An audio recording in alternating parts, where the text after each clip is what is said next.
and we'll get started. So I realized that I forgot to introduce myself. For those of you who might not know me, my name is Nikki Waite. I am the Director of the Student Success and Advising Office here at Western. Just looking at the participants list, I think I know many of you, but I think there's some new names to me. So welcome, and we're happy to have you here.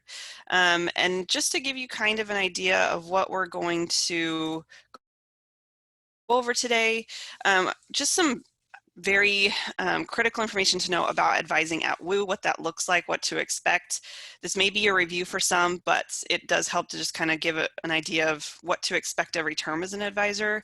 And then we'll actually jump into preparing for and how to conduct advising appointments and some strategies and resources, as well as tools that Western uses to help you with that.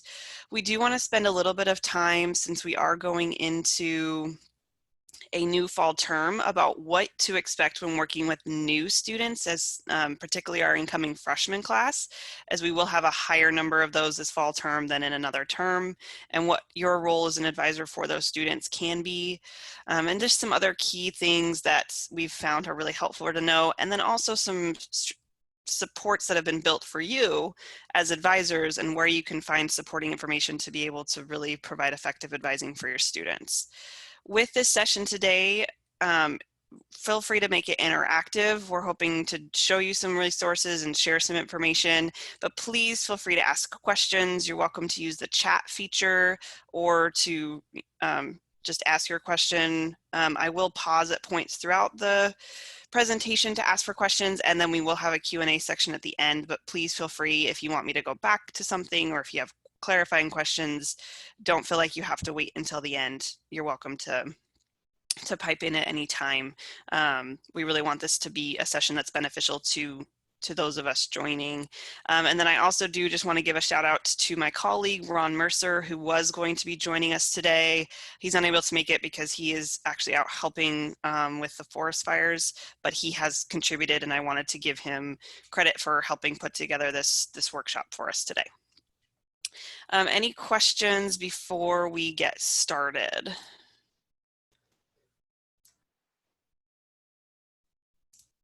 Okay. So on that, just to kind of give an overview, and this may be a new thing for those of you who had never advised before, or review for those of you who have been advising for a while, but at Western Oregon, we assign every undergraduate degree-seeking student an advisor. That the way the assignment happens depends on what major the student is placed into. If students are exploratory, which is another way of saying they're still exploring majors, no major declared, undeclared, or if they are pursuing prerequisites for a pre-nursing program, those are advised by advisors in the Student Success and Advising Office. Students who have a declared major meet with an advisor in that department, which, depending on the area, may be a staff or a faculty, but Western uses a predominantly faculty advisor model. So most of the advisors are also instructors that the student might have teaching their class. With the assigned advisor model, we also have a mandatory advising model, which means that every term students receive a hold on their account to have them meet with their advisor prior to registration. That hold is typically placed the 5th week of every term, with registration taking place around week 8.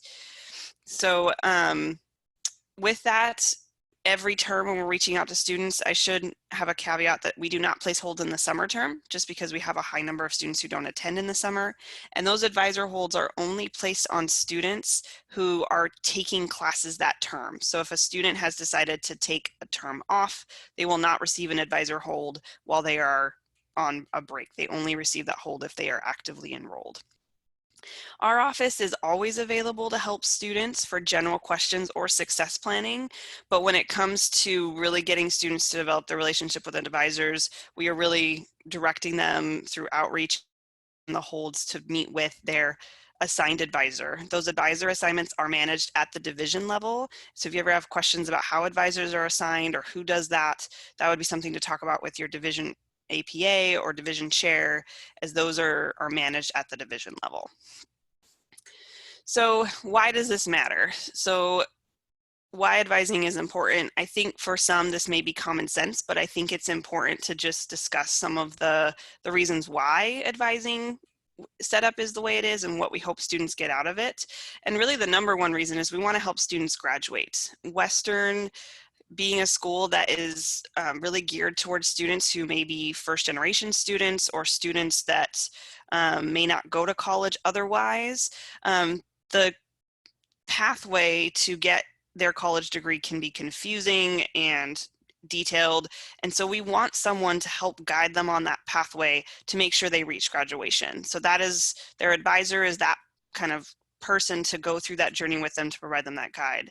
And just tying into our WU mission, which is to provide transformative education through personalized support, providing each student a assigned advisor helps them build that personal connection with faculty and staff that really is critical for helping students remain at WU and earn their degree, not just as someone who can help them with the right classes to take, but research has shown time and time again that if a student has a connection with someone at the campus, they're more likely to persist and stay even during struggles and challenges than someone who doesn't feel like they have a connection to a person at the campus.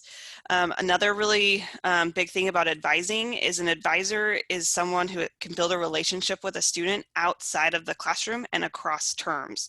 WU does a really great job of providing really close one-to-one faculty connections because of our small class sizes. But depending on the term a student's in, those professors may change and ebb and flow over time. But as a student's advisor, as their assigned advisor, that really gives a student the opportunity to build that connection with someone across time so that they have someone to can go to. And then as an advisor, just some of the things that you can really help students to do are things like connect to campus resources that we have available for students that they may not be aware of, to invest in their education to help them see the value in what they're doing and why, and then also leading into finding meaning in their education, and also helping them when the time comes to plan for life after WU and what their next steps are. So advising really is one of the most critical pieces we play in our mission fulfillment and in getting students to stay and graduate from Western. So your role is critical in helping us succeed in that. So to just kind of jump right in, we're going to cover a few different things during our presentation today, both on some of like the technical and informational side about tools and resources that are available to you with being an advisor, and we'll do some screen shares and some kind of how-tos, and then we'll also be building in some relational strategies for how you can build connections with students.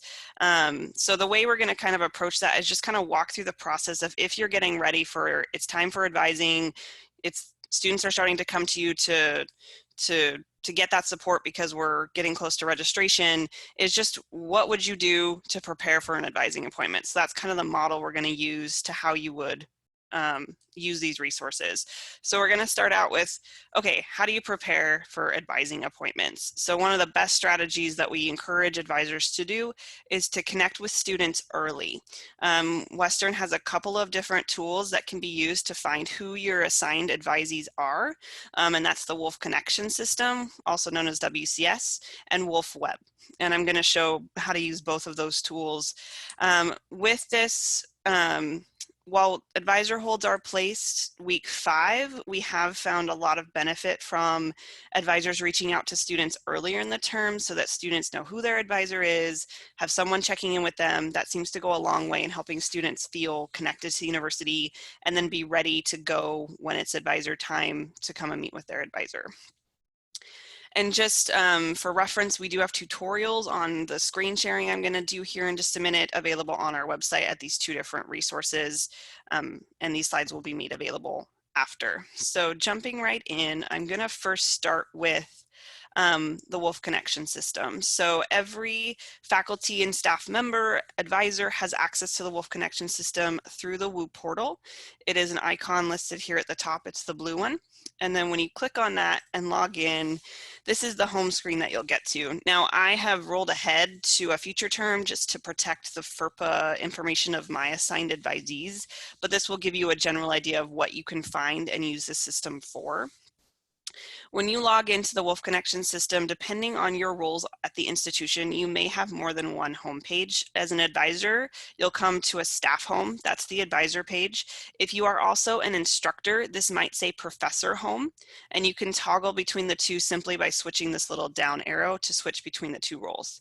And the difference, the staff home is what you would use to reach out to your advisees, so that will be the focus of this presentation, but the professor home gives you tools and information to reach out to students that are enrolled in your classes. So when you first log in, once you're on the staff home, you will see a list of your advisees enrolled for that term right here. There will be a list of students. There is a toggle option in WCS where you can go up here and say, I want to see my students assigned for a specific term or for all terms. So maybe you have some students that you haven't seen in a while, but you want to look them up. You can do assigned for all terms, or if you just want to focus on the ones that you know will have advisor holds, you can stay with the ones assigned for that term. When you have a list of students here, there will be checkboxes next to their name and an action item. And there are several different actions you can do within the Wolf Connection system. Now, all the features of the Wolf Connection system is pretty in-depth and really fun to use. That's a little outside the scope of this presentation to get really into the nitty-gritty. So I'm just going to mention a couple of highlights, but we do have a WCS training session available for kickoff next Tuesday. So if you'd like to learn a little bit more in depth, I invite you to join our session next week as well. But you can send a message to your students from here, and I don't have any, but it will give you the option to send them an email. And one of the benefits of the WCS system is it sends each student an individual email, so you don't have to worry about copying them into a CC or a BCC or anything like that. There are some other features of WCS where you can actually link your Woo Google Calendar and create appointments, and students can schedule appointments through the WCS system, and you can create what's called an appointment campaign where you can actually reach out to them to say, hey, I'm ready to see you. There's an appointment, and there's a few other features that you can do as well. So the other thing that you can do in the Wolf Connection system, in addition to reaching out to your group of students, is you'll be able to click on the student's name. And when you do that, or you can search for them up here in the right-hand corner. I'm going to pull up a prospective student just to, again, FERPA protections. And this is not at all what a normal student looks like, but it will bring up an overview page that will give you information about the student. It will include information such as how many repeats they have, how many things like that. To give you an example of what that looks like, I'll go to our website really quick. So this is what the student profile page looks like normally. Actually, nope, that's the home page. My apologies. Student overview. There it is, student profile. So this is actually what it would give you on a student profiles page. It would tell you how many DFWs, repeated courses withdrawn, their current GPA, credits. Again, not going to get into that super in depth today, but that is information that you'd see available. You can see history, so you can see if this student has had any appointments with other advising centers on campus. My office, the Student Enrichment Program, and Multicultural Student Services use this tool, but then you can also see class info, and this will pull in their transcript, so that's a super helpful tool. But back on the home page is where you'll be able to find that advisor list, so you can reach out to students anytime, and you can also set up appointment scheduling through WCS. So that is one of the tools that you can use in order to find out who your advisees are and to connect with them early and often. Now, the other tool that you have access to, I mentioned, is Wolf Web. And so if you log in back into the portal, looks like we have a question. Oh, thank you, Erin. I was just saying nice things about WCS. We really like it. It's been really nice because students can schedule their appointments anytime and through their website, and it's been pretty, it's really helped with, especially in this COVID time, having that system set up. So if that's something you'd like to learn more about, definitely want to have that conversation about how that works. The Wolf Web tools, if you log into the Wolf Web, if you are an advisor, when you log in, you'll go to the faculty menu, and then you will have another advisors menu here at the top. When that happens, you will have the options listed here, one of which is your advisee listing. I'm not going to continue because I don't want to show my students' data, but this is where you'd be able to assist a list of your assigned students, and it would give you a copy of their emails as well as any holds that might be on their account, and you can use their email messaging there to send them an email directly. One of the key things to remember is if you're ever doing a copy and paste to reach out to a group of students all at once, just please make sure you put them in the BCC just to protect any FERPA protections of student data and information. You can also access a student's transcript in here, which is, I mentioned, is on the class info page of WCS, the DegreeTracks, which we're going to come back to in just a minute, remove their advisor hold when they have one, which we'll circle back to, but this is another place you can come to find who your advisors are. The term selection is very important in WolfWeb, similar to WCS. When you select a given term and click on the advisee listing, it will give you the students enrolled for that term. So if you want to find students not enrolled in the current term, you go back to the term selection and you toggle back and forth to whichever term they were last enrolled in classes. So those are the two tools you can use to find who your advisors are and reach out. As I mentioned, let me get back to, there we go. The WCS resource has built-in appointment scheduling strategies if you'd like to use that. But one of the key things, especially going into a remote fall term, will be to make sure you clearly communicate with students how they can make a time to see you, whether that's to email you for an appointment, to use WCS, which is my preferred recommendation because it's already synced and just makes everything really nice and easy. Let's see, do we have another question in the chat? And then also just kind of a general recommendation, we recommend using minimum of 20 to 30 appointments, at least for your new students, just to have enough time to go over not only what they need to take, but to develop some rapport with students. And going back to your comment, Jennifer, about being able to see what holds students have, that is also something you can see in the WCS student profile. When you look up a student, it also is listed in their categories. It will list any registration holds that they're on their account. So that is also listed there.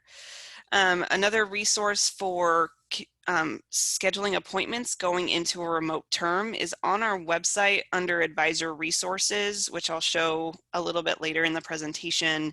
We've put together some advising guidelines for using Zoom that can be a really good resource for how to use that. But going back to the communicating with students how to best make an appointment, in this setting will also be to communicate which method you are available for appointments. So whether that's through Zoom, I know some areas have been using Google Meets, or phone or email, to letting students know how they can best get in touch with you to ask questions. We keep going. All right, so the next part of preparing for advising appointments is preparing to be able to advise the student on what they still need to do to take. And I'm going to do a walkthrough of how to review DegreeTracks. If you're familiar with DegreeTracks, then this might be a review, but if you're new, this is a really critical tool to being able to understand how to help the student. And as far as a recommendation, we recommend going over this before you meet with your student when you know you're going to be reaching out to them, and then also going over it with the student and teaching them how to read it. And then one of the things that we're going to talk about in DegreeTracks that I'm just going to mention here for a minute, and then we'll switch over and do kind of a screen share on DegreeTracks, is as the student's advisor, they are coming to you to figure out what they need to be able to complete their degree.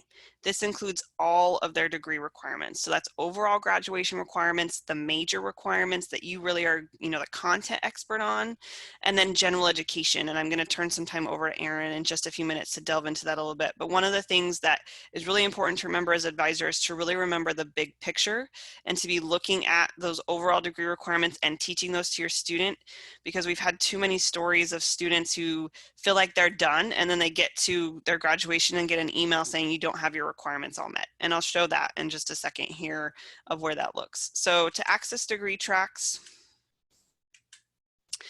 you can access through your portal. It's the black tracks icon, DegreeTracks.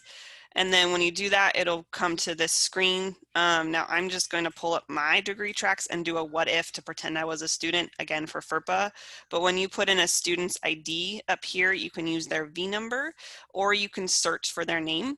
I recommend V number because it's much faster. I'm going to pretend like we're meeting with a student in that's a Bachelor of Science in Psychology. I'm going to pick on psychology, probably because I'm actually really impressed that I know how to spell psychology now. That was like a life goal, to learn how to spell psychology. So when you pull up a student's DegreeTracks, you'll be able to put in their student ID there, and then DegreeTracks will give you several different sections of information that's really critical to help you with serving that student. The student view top here will give you a lot of the same information that you can get through that WCS profile screen. It'll tell you whether they're a freshman, sophomore, etc., their classification, who their advisors are, because they may have additional advisors in addition to you, and I will come back to that a little bit later in the presentation. It'll tell you their institutional GPA, their standing, which is also good to be looking at, and I'll circle back to that a little bit later. And then if they've applied for graduation, anticipated grad term, and then what their degree is, their major, etc. So that's kind of a pulse check so you can see that on a student. But a lot of times students will come in here and just start scrolling down to start looking at classes they need to take. And what gets missed a lot of times, and I am guilty of this, is this very top of the screen degree requirements. And the font is really small, and so it's hard to read. But if this first checkbox right here is not marked as completed, then something is missing from the overall degree requirements. So some of the ones that are just key to know are students need 180 credit hours to graduate. Something to know about DegreeTracks is it pulls in any classes students are registered for in the future. If they take those classes and then don't pass one, it will look like they were completed, but then after the term is over, we'll come back and say they're missing something. So if you ever want to see what a student, if a student doesn't have in the worksheets, which you'll normally be on, there are checkboxes where you can say you want to include pre-registered or in progress, and then you can get a better representation of where they're actually at. So sorry, I gotta switch back. This is the joys of doing trainings. I gotta do everything as a prospective student.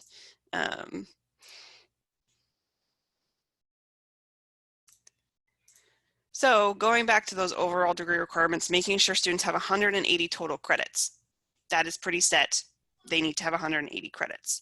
They need to have a 2.0 institutional GPA, so that academic standing can be a factor in there. And then as part of that 180 credits, students must have 60 upper division, which are 30 or 40 credits. We did have some students that started here a few years ago where this requirement used to be 62, but that has since lowered to 60 and will retroactively go back to any student. So it's 60 upper division. And then this one, the 45 out of the last 60 credits must be taken in residence.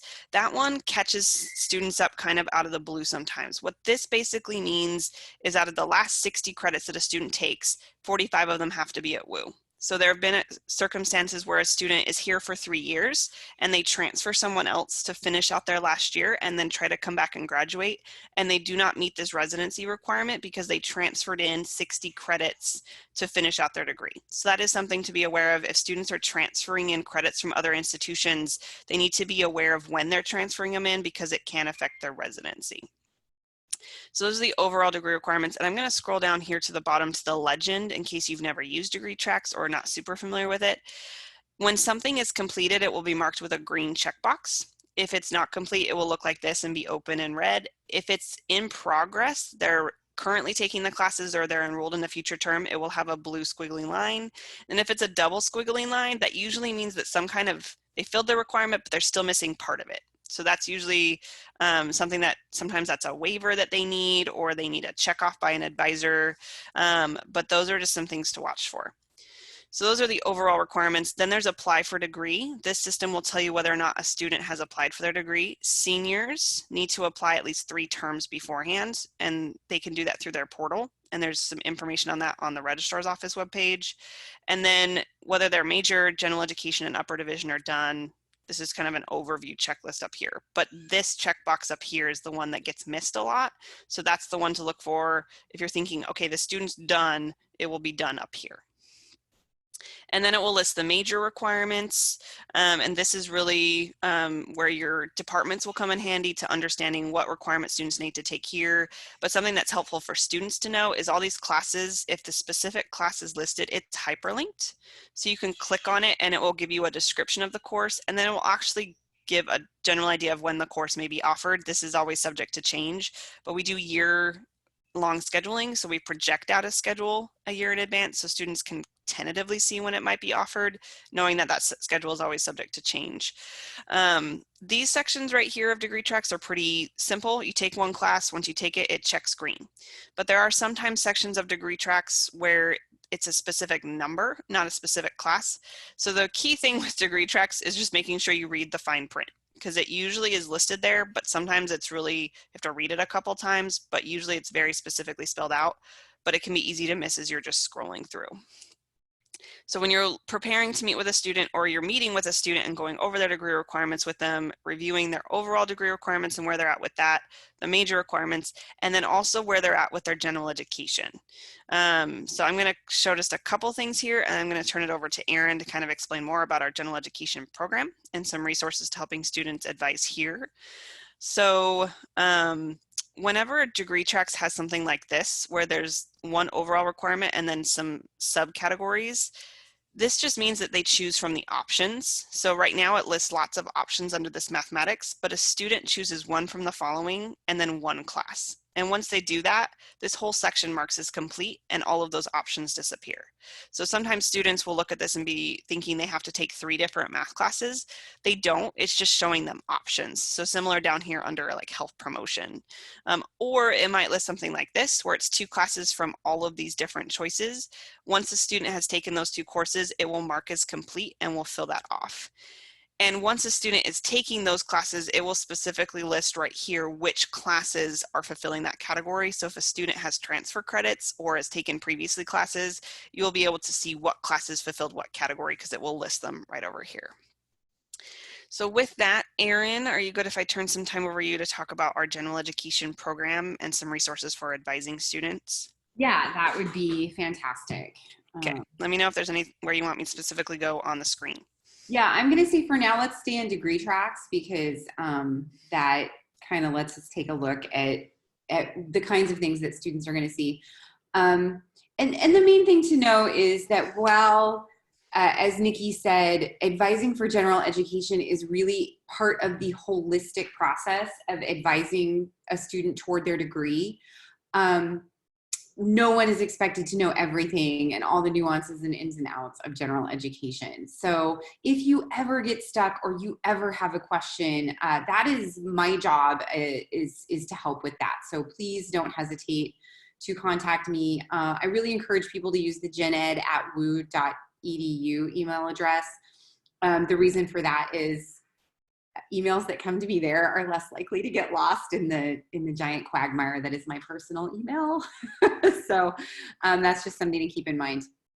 But really the big picture is that we have within general education, there's kind of 4 big requirement blocks, right? So there's the foundations courses. Those are mathematics, writing, communication and language, critical thinking, and health promotion. There are the first year seminars. Students have to take a writing focused seminar and a quantitative focused seminar. There are some interesting exceptions there, and I'll go over those in just a second. We have exploring knowledge. Those include literary and aesthetic perspectives, scientific perspectives, social, historic, and civic perspectives. Those are kind of the big picture intro to the various discipline kinds of courses that students take. And then we have probably the category that we have the most misconceptions around, and that's integrating knowledge. And the idea behind integrating knowledge is that these are courses that tend to be upper division. They don't necessarily have to be, but they often are. They bring together ideas from multiple areas. And then they also have to include what we call a high impact practice. So that would be something like a writing intensive course, or a course that features service learning or course-based research. So those are the kind of the category areas.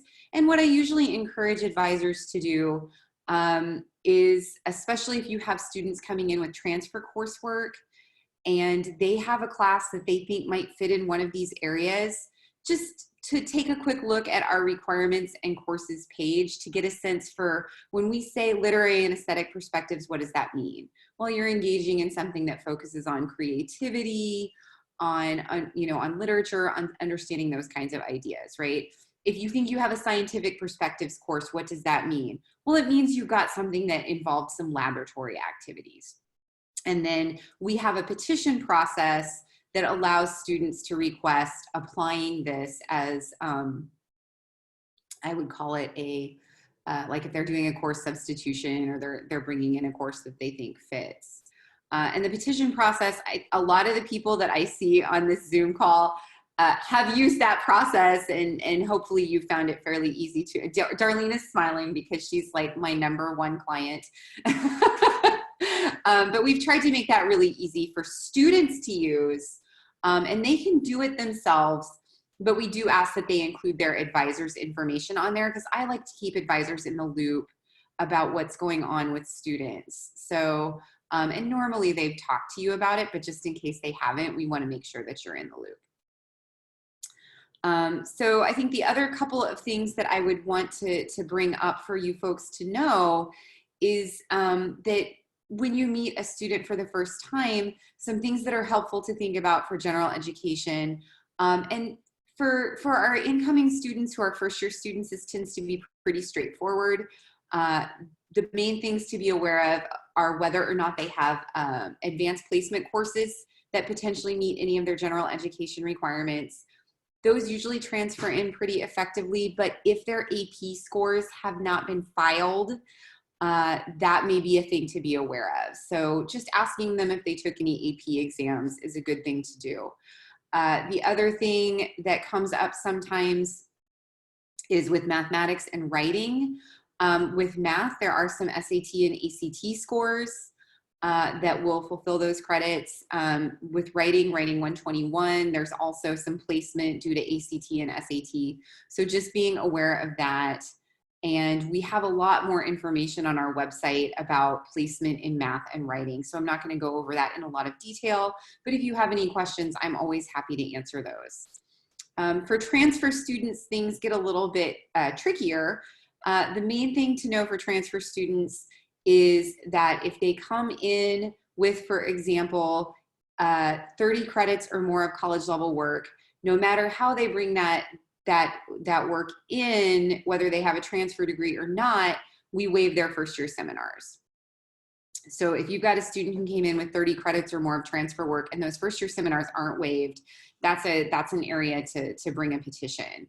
That doesn't usually happen. There's every now and then DegreeTracks kind of does a little quirk on us and we have to figure it out.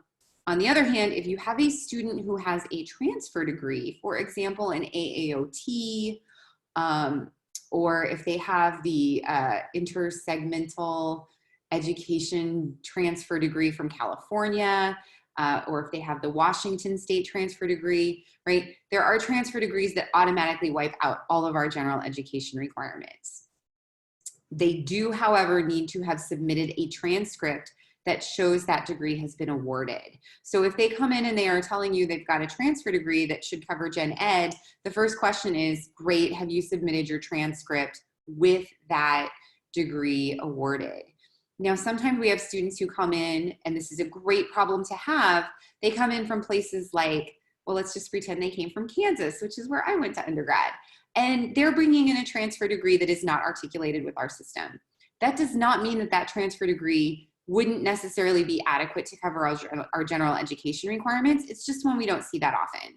We have a place on our petition form where they can request a review by me and by the General Education Committee to look at that transfer degree and see if it will cover their gen eds.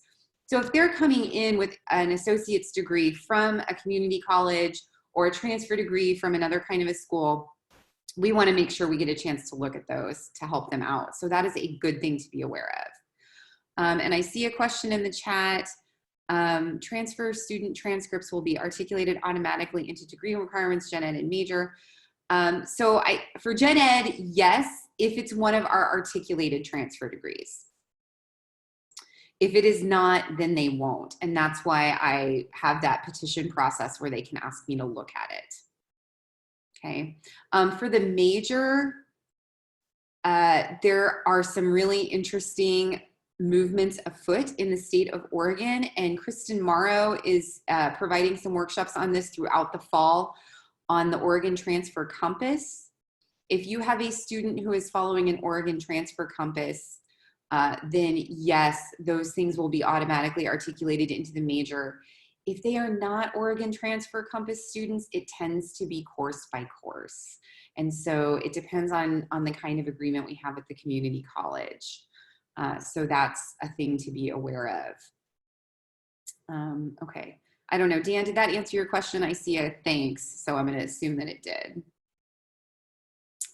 I think the only other thing that I want to point out is that general education is a really active program. We are regularly adding new courses to our program. The super fantastic thing here that I really like is that as new courses are added, those articulate backwards in the system. So when Amy Clark, our registrar, updates the system each year to reflect changes to the program, those courses will work for students without them having to change catalog year.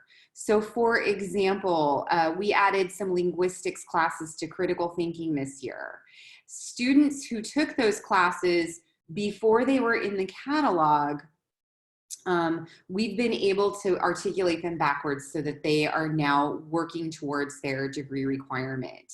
So students don't have to change catalog years in order to take advantage of those changes and updates and new courses that are added.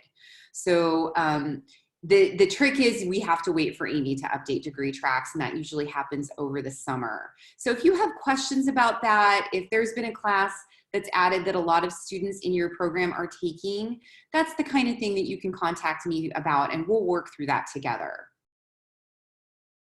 I think those are kind of the big picture issues. The only other thing that I will point out is that we have a ton of resources on the general education for advisors page.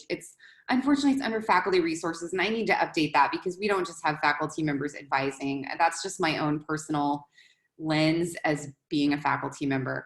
But on our For Advisors page, we have FAQs, and I'm constantly adding to these as people give me ideas for them.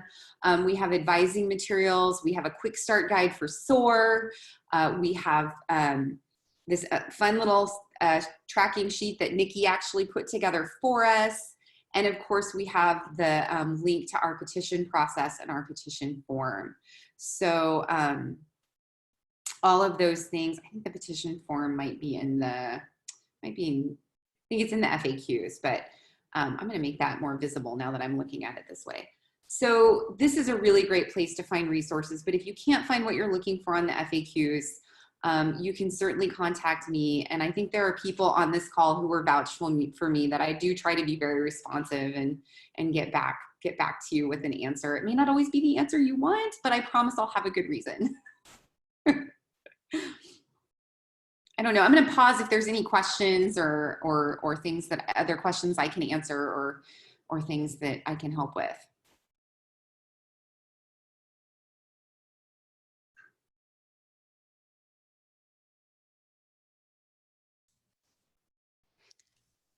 All right, silence is golden, right?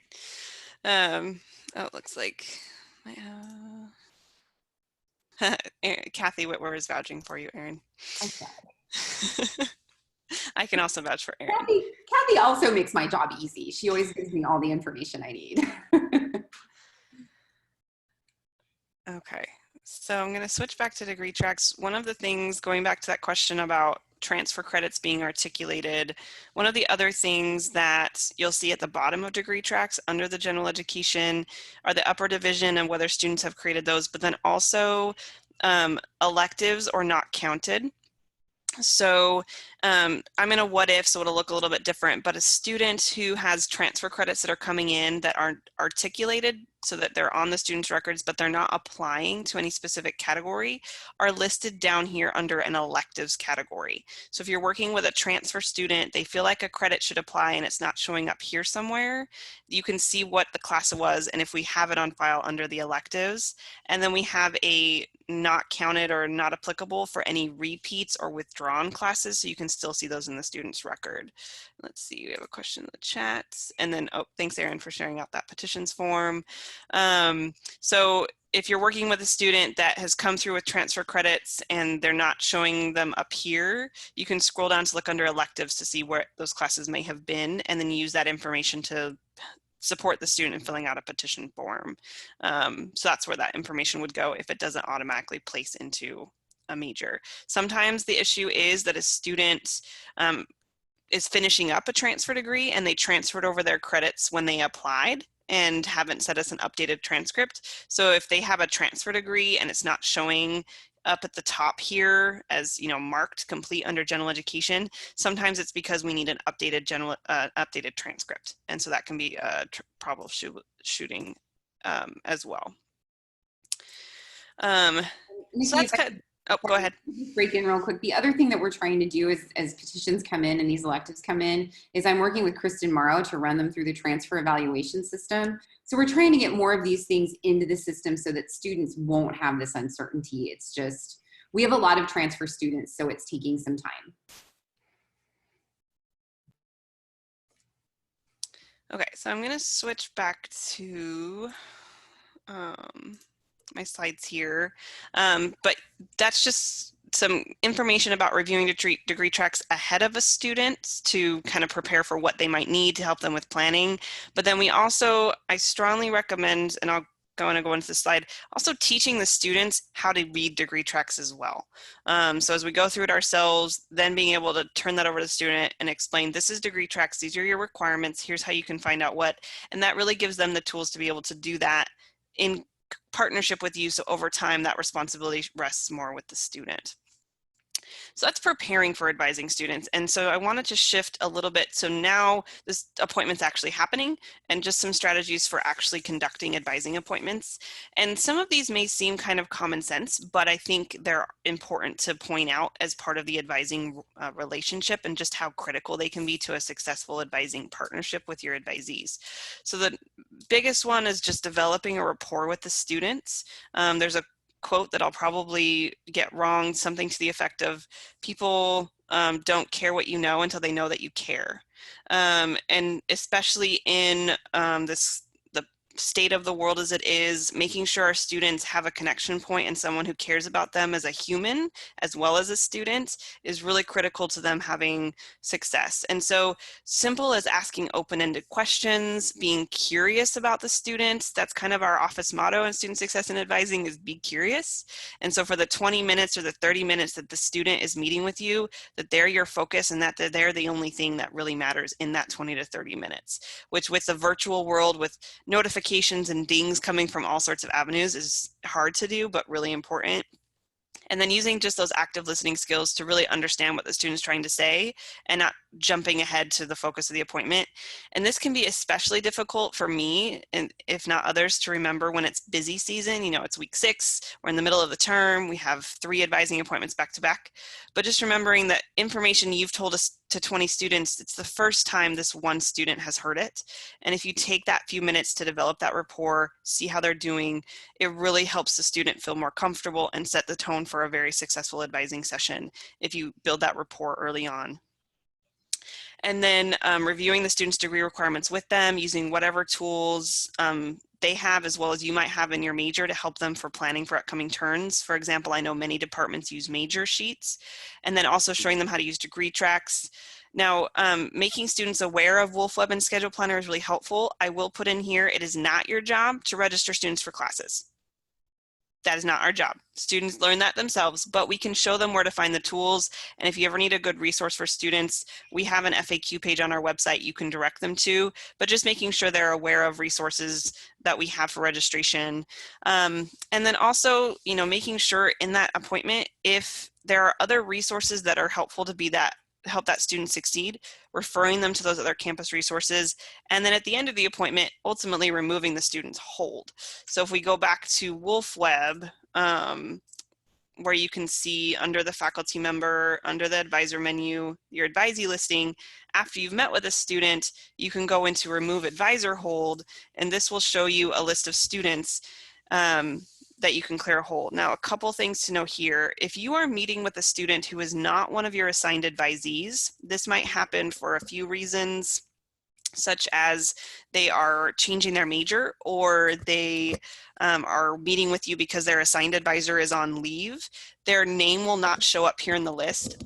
But if the student is in your department and you are meeting with them for another advisor, you should be able to clear their hold by putting in their V number here and clicking on next and removing that hold. Now, if the student is changing their major and has not yet changed their major, you can submit the process to do that so that they will show up in the department and you'd be able to clear their hold after that's processed. Every advisor on campus has access to that form under their portal. It's under the My Programs, and it's this undergraduate change of program and advisor form. And you can submit a change of major for that. Now, in addition to that, if you are in the student's department, they've changed their major and you're still not able to remove their hold, please let me know, because sometimes we have to update some banner information to clear that. Or you can, if the student is changing their major and they need to get registered soon, you can reach out to their prior advisor or the Student Success and Advising Office to request that hold to be removed on your behalf while you're waiting for that paperwork to be processed. Okay, I have a few other slides I want to make sure we get through, but any questions before I keep going at this point? Okay. So this section I'm going to go through a little bit quickly, but just some things to think about as you're supporting our incoming students. One of the sessions that we do for our incoming students is how advising might be different from their experience working with a high school counselor. And so just kind of sharing you what students might be expecting from you, but what we are trying to get them to change, and how you can help that adjustment from the high school experience to the college experience. One of the things that's really helpful for that is just making your expectations clear early, what you expect students to do. So if there are things you want them to prepare before coming to an advising appointment, say looking at their DegreeTracks, just making that clear before they come. Or if during the appointment, if you want them to be asking questions, just making that clear to them before they come so that they know what to expect. This is a kind of a general, just some from feedback we've gotten, is that for high school counselors and students, a lot of the time students are used to counselors making the appointment, planning the agenda, doing most of the talking. They're used to the counselors kind of telling them what to do, like here's what's best, here's what you should do to graduate. They may only see their counselor at best once a semester or once a year. It's very focused on scheduling. And the influence of family and teachers and counselors plays a really big role on students while they're in high school and helping them know their responsibilities. Now shift to college and how that both complements and varies your role as advisor is that, you know, we're really empowering students to choose their own path. So rather than us doing the scheduling for them, us making all those decisions for the student, we're helping the students choose their classes and develop a strategic academic plan. So we're explaining to them the requirements, what they need to do to graduate, but then ultimately it's the student's responsibility to get registered, to take those classes, to pass those classes. We also are, you know, shifting that to empowering students to take the initiative to get support rather than waiting for that support to be given to them. So it's making students aware of those campus resources, how to access them, how to get involved, but then encouraging them and supporting them to take the initiative to do that rather than just the student expecting that to be done for them. One of the other key things, especially in our virtual world, is being readily accessible. And that includes the regular meetings for students, you know, through at least once a term, but that can actually include proactively reaching out to students early in the term or over time and really responding to emails in a timely manner. This can get really difficult when things are crazy, but we have seen students that changed majors or left the institution because they just didn't feel like they could get in hold of someone to help them. And then lastly, instead of just focusing on registration and only on registration, asking those open-ended questions just helps students with a variety of topics, such as their goals, interests, getting involved. And this will not happen all at once but because we are developing racial relationships over time, getting to know that student over the course of the time they spend with you. So as they shift from that freshman focus of learning the tools and systems and figuring out college to being able to later be able to help them with getting internships or career connections, developing that rapport and asking those open-ended questions that are broader than just what do they need to take will help develop that relationship. But then also recognizing like you are not expected to be all things to all people. And so knowing when to refer students out, and I'm going to move forward to this slide of how you can do that. So we've got just a couple minutes left, so I'm going to share a few more things, and then if people want to stay on, I'm available to stop and ask questions. But some other key things to know with students is academic standing, where their academic standing is. So if we go back to DegreeTracks really quick at the top here, it will list what their academic standing is. So there are 3 levels of academic standing, and it's based solely off a student's Western GPA and term GPA. So a student who is taking classes and gets a term GPA below a 2.0, they're placed on academic warning. If they get another term GPA below a 2.0, they're placed on academic probation. If it happens a 3rd time, they're placed on academic suspension. At any point in that process, if a student has a term GPA and a overall GPA above a 2.0, they go back to good academic standing. If a student is on warning or probation, they are required to work with our office in some way. For our warning students, because it's based on term GPA, we have students who are 3.0 students that just had one bad term, or students who are freshmen who got F's all their first term. So it kind of varies. And at that level, students will either do a workshop or a meeting with an advisor in our office. For students that are on probation, they are required to meet with an advisor in our office during that next term. And then students placed on academic suspension, once they come back from suspension, they're required to take at least a term off. Once they come back, they are required to take and pass a learning seminar class through our office. So if you see a student who is on warning or probation, just know we are your partners in supporting that student, and just asking the student if they've been in touch with our office and what supports they have in place to being successful. We don't expect you to be the experts in everything on that, but just know we're partners in that. And to answer the question of freshman forgiveness policy, not that I know of, Dan, but I'm not exactly sure. Do you have an example of what that might have looked like at other schools? Yeah, like if a student in a particular class did get an F, say it was 1F or even maybe 2, some universities forgive that and don't count it toward their credit, or it literally is just forgiven. And so I didn't know if Western Gotcha. had anything like that. That's all. Gotcha. Good question. So we do not have any kind of policy like that. We do, however, have a repeat policy where if a student retakes a class, only their most recent grade is included in their GPA. So that can be one strategy that students will do to raise their GPA. Western also has really flexible add and drop deadlines. So we allow students to drop classes without a grade responsibility 4 weeks into the term. They won't receive a full refund if they drop that late, but they have a pretty big chunk of time. And then after that drop deadline, they can withdraw from a class with a W on their transcript without it affecting their GPA through week 7. So between the repeats and the drops and withdrawals, we have pretty good flexibility there. So those are the options a student might have if they had some classes that they didn't do well in, to retake, or if they're in the term and not doing well, they can possibly still drop and withdraw.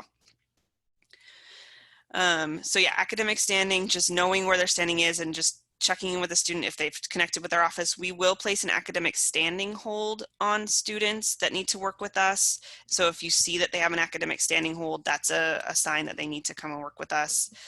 In addition to our office, there are a few departments on campus that also work with students, and they will assign advisors to students in those programs as well. So on DegreeTracks, under the advisors section, you may see a student has an advisor in one of these programs: SEP, MSSP, honors, or minors. SEP stands for Student Enrichment Program. MSSP stands for Multicultural Student Services and Programs. Those are both programs designed to provide supplementary support to students in those respective programs. And so those advisors are meant to work in collaboration with you as the major advisor. They are not authorized to remove any advisor holds. So students will still work with you, but they will work in tandem with you. Now, minor advisors, those are available to, you can refer students to their minor advisor for any questions about minor requirements, but similarly will not be able to remove a student's advisor hold, as well as students in the honors program. Another key thing to know is I would strongly recommend, if I could require it, I would, to take advising notes. As you're meeting with students term after term, this is beneficial in a variety of ways. And there are a couple recommended places of where you can take those notes, one of which is if you use the Wolf Connection system, you can make appointment summaries. Even if you don't use the appointment scheduling feature, you can still make appointment notes in that system, or you can also take notes in DegreeTracks. There's a note setting in DegreeTracks, and these are beneficial in a few different ways. One is if there's things that you talked about with a student in one term, then you can touch back on that in future terms and check in with them to see if they've done those things or how things are going. So it helps provide that consistency. I've had a lot of students who were really surprised and felt quite honored that I would ask them a question from something we had talked about, because they thought I had such a good memory, and I don't. I just take advising notes so I can touch back. It's also really helpful if a student comes back to you and they are asking, I can't remember what we talked about. What did you tell me to take? That you can just go to your notes and provide that without having to look up all their information and provide that in. It's also really helpful if students ever need to make petitions. We've seen this happen where students will say, I need to graduate and I didn't know I had to do this. And if you've taken notes, and you can say, actually, we talked about this here, so you can support them and go back and be able to see what you've information. So highly recommend taking advising notes. And then just knowing, especially for faculty advisors, recognizing that there are a lot of different roles and hats that you have, and our office is available to support students with you. Our team of advisors can work with students on strategies for being successful, as well as, you know, if they have complicated questions about their credits, we are here to be a partnership with you. If you have a student that you feel like needs academic support, like they're not doing well in their classes, or they need some help with time management or things like that, you can always make a referral through the Wolf Connection system, or you can send the student to our office to reach out to us directly, and our website will always have our most up-to-date information on our services and what we're providing. And then lastly, this is really, I just wanted to reinforce that we recognize there's a lot of information you need to know as an advisor to be able to support students, and we are constantly developing and adding new ways to be able to support that. So one of the tools I want to show you really quickly, and I realize we're over time, I apologize for that, is this advisor resources page. So this is on the main advising website. If you click over for advisors, it's the advisor resources. But some new things we've added to this page is a news and updates section, where we'll have a list of recent advising updates updated every week, which we will start sending out once we get a comprehensive list monthly to advisors, to just be aware of things that might impact your advising. If you have news you'd like to share with other advisors, you can fill out a request form. We also have quick links, and this is also going to be expanded, but just quick things like a summary of how to prepare for advising appointments, holds, campus resources, so knowing how to refer students to other departments on campus. So those are just some quick links, and that will be updated throughout the year. We also have some very good advisor guides. So one of them is this pretty comprehensive advising guide that is basically a manual for everything that we talked about today in depth, as well as additional resources. And then a link to those general education resources that we mentioned earlier. This guide is updated regularly. So if you bookmark this site and click on this link, you'll always have the most up-to-date version. It is searchable if you do the Control F and search for keywords, as well as linked. So if you go into that guide and link out to other resources, what I always joke with people is that I don't know everything. I just remember where I found it. And so I've tried to create a one-stop place where you can find things so you don't have to try to remember everything, but you can go somewhere to find it. Then we also have a technology tutorials section. So we have some guidelines on Zoom, information about College Scheduler, also known as Schedule Planner, the planning tool for students, DegreeTracks, and Wolf Connection System tutorials. So that's a really quick landing page that if you don't remember anything else from this training, if you can get back to here, you'll be in good shape. And then we also have a training and workshops tab on our website. That will be where this is posted. The catalog is a really good resource because it's basically the university manual. So if it's not in the catalog, that can be really useful. We use an electronic catalog, so always going by what's in the electronic catalog is the most recent up to date. It's also helpful to be familiar with the academic calendar to understand dates and deadlines for dropping and withdrawing. And then just a last tip, if you're able to work with an experienced advisor in your department to ask questions, kind of like a mentor strategy, that's really helpful. And if possible, if you're going to be taking over someone's students, to request to sit into shadow appointments with the student's permission are both really good techniques to also just help you personally grow as an advisor. And I know I went over that really fast, but thank you for coming to our presentation. I know we went over time, so thank you for those who came. And are there any last questions or comments that you would like to share before we wrap up the session today?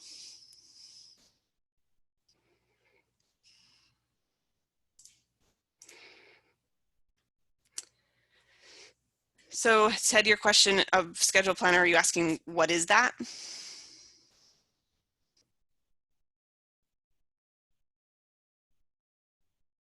So Schedule Planner, good question. So this is a tool that was launched by the university last year. And what it is it's a planning tool for students to be able to more easily find their classes. So in the past, students had to use usually a paper and pencil to be able to look at a weekly schedule to find their classes and then try to figure that out. And so a student can use Schedule Planner, and it's an advisor tool as well.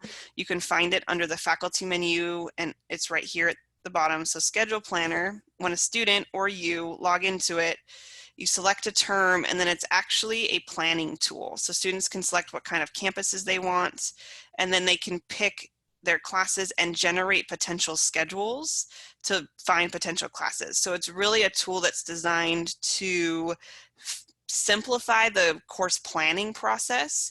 And there is an advisor side of it, but really students have found that they're able to figure it out and kind of make it intuitive. And there are some training videos on our advisor resources page if you want to look at it a little bit more in depth, but it is designed to be an easier tool to help students with that schedule planning process because they can find open classes, add breaks, and generate potential schedules. I see a few questions coming through the chat. So that's what Schedule Planner is. It's also called College Scheduler. It's the same thing, just the company versus the product. But it's becoming more and more popular with students. With our new student orientation this summer, this is how we had all of our freshmen register, was using Schedule Planner. And so more and more students are becoming familiar with this. And so you'll probably get more questions asked about it if you haven't heard of it or used it before. It's awesome. Highly recommend checking it out more. Okay. Any